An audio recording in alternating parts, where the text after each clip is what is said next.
Ben Johnson offense has been one of, if not the hardest to defend for two huge reasons. Let's dive straight into reason number one.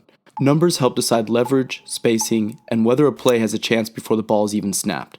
And right now in Chicago, the math is working. The Bears are a top 10 offense in points per game, touchdowns scored, and passing yards per game, while also ranking top 3 in rushing yards per game. That balance doesn't happen by accident. A huge reason is Ben Johnson constantly puts the defense in a numbers conflict. Defenses across the league want to live in two high shells. They want to limit explosives, keep the ball in front, and force offenses to be patient. Ben Johnson's response is simple. If you're going to keep two safeties high, I'm going to make you defend the run with fewer bodies than you want. But this isn't just run it because it's light. It's manufactured numbers.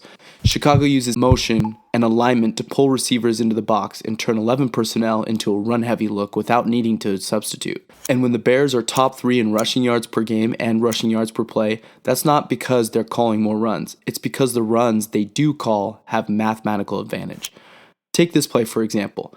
Ben Johnson has his offense get set quickly. The defense aligns accordingly. Then he motions in his big wide receiver to fit in the offset fullback position. The defense brings another defender in the box and is feeling good about the numbers they have. Then, just before the snap, he sends the tight end in motion. This creates an unbalanced numbers advantage in the direction of the motion. The defense knows this, so they shift over with the strength of the offense, unknowingly leaving a numbers disadvantage to the weak side. The Bears double team the defensive tackle and give a little chip block to the outside linebacker, creating a gaping hole for the running back. And to make matters worse, the safety, who is the only player who could stop the play for a minimal gain, is fooled by the receiver leaking out of the backfield, which creates an easy 17-yard gain for the running back. And here's where the math really compounds. The Bears currently have the longest time to throw in the league, yet they also rank top 10 in the fewest quarterback pressures allowed. That's not because the quarterback is holding the ball irresponsibly. While this is a fault of his at times, it's mostly because the defense is frozen.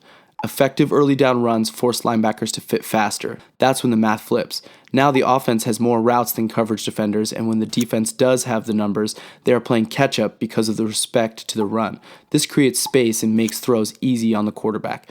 Play action isn't just a concept here, it's a numbers multiplier. Defenses aren't losing because they're bad, they're losing because they're always one defender short somewhere. Before we get into the second principle, I can tell you like understanding why the players do what they do, not just watching the ball go up and down the field. Check out my extensive football strategy playlist at the end of this video and subscribe so you can see more content like this. Once Ben Johnson wins the math, the next question becomes simple. Which rule is the defense going to follow, and how can I use that against them? Because modern defenses aren't built on instinct, they're built on rules.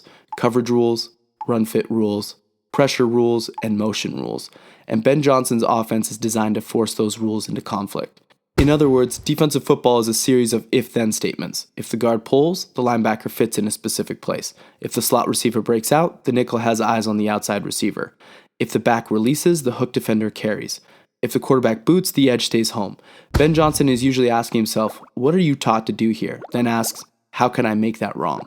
Take this play for example. He has the play action fake go to the opposite direction of the blocking, but somehow the defense is still fooled. Why, you ask? It's because Ben Johnson knows that initially defenders are looking at the lineman to know what kind of play it is. Linemen lie way less than quarterbacks do. So for the most part, if the offensive line is blocking in a direction, it's because the play is designed to go there. But not on this play. He has the offensive line look like they're doing a zone run blocking scheme to the right, but have both the quarterback and the running back go left. The disguise only works for a second, but that 1 second head start is massive. Look at all this open grass to the left. The defense knows that if they don't sprint to that side of the field, the QB can throw the ball to the running back for a huge gain up the sideline. And Ben Johnson knows this, so he has the tight end casually working against the grain through the middle of the defense.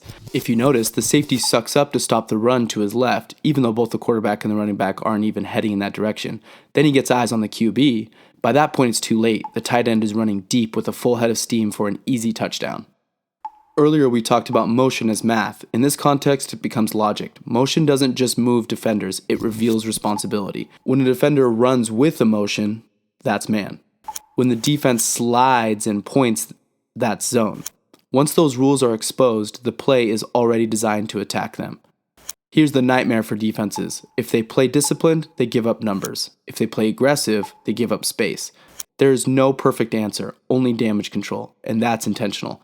Ben Johnson's Bears offense isn't asking the defense to make a mistake, it's forcing them to choose which rule they're willing to break.